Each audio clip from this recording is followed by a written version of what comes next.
रामचंद्र सिंह आज आम ये मो भाज डाकिला बुली आस ये जयपुर को जावा आ पैसा काढ़ा पैसा काढ़ी नु कि जाइनु दुदुरा हाट हाट जाकु नहीं पहुंचे दे रखनु ना कि पचे डोरी की पिटिले तार पिटिकी नहीं गले खुंटर बांधिकी धुमा पिटिले सेटा मो भाई ताकू धरले ताकू पिटिले आम गाँ रू कहले आज जा छाड़ी दे रखा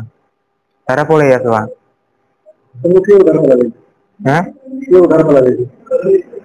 से पिला का दमे गुड़े थे धरले पिटिले मारिले रास्तार पिटी पिटी नेले बांधिले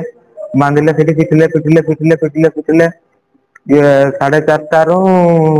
6टा जाए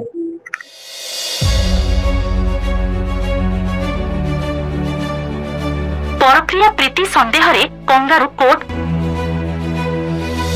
परक्रिया प्रीति संदेह रे कंगारू कोर्ट एभली एक अमानवीय घटना घटी मयूरभंज जिला जसीपुर थाना अंतर्गत बेगुनिया गाँव में 2 युवक और जड़े महिला को एक इलेक्ट्रिक खुंटरे बांधी अमानुषिक भावे निस्तुक पिटिले गाँ लोके। सूचना अनुसार गतकाली महिला जनक हाट सौदा करिबारे साहाय्य करिबा पई निकटस्थ काशीपाल गाँव तांको संपर्कीय 2 जण दियोरंकु डाकी जसीपुर आसीथिले। आसुथिबा विभिन्न पूजा पार्वण पई कोनोसी प्रकार विज्ञापन किंबा आपणक प्रिय जनंकु शुभेच्छा वार्ता देबा पई चाहुथिले आम सहित जोगाजोग करंतु 9853034594।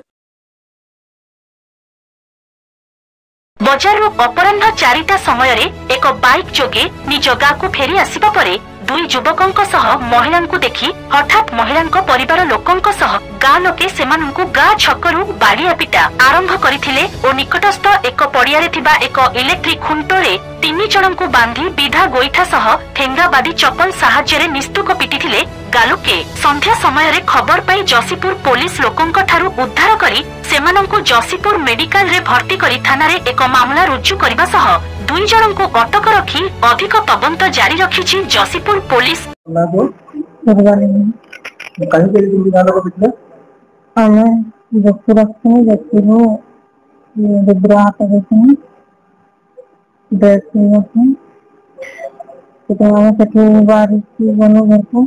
घर भाई मैंने समस्त पड़िया लाइन चिंता बांधी गाधेले भूल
Mayurbhanj Jashipur Nihar Ranjan Mohanta report STV news Odisha 24।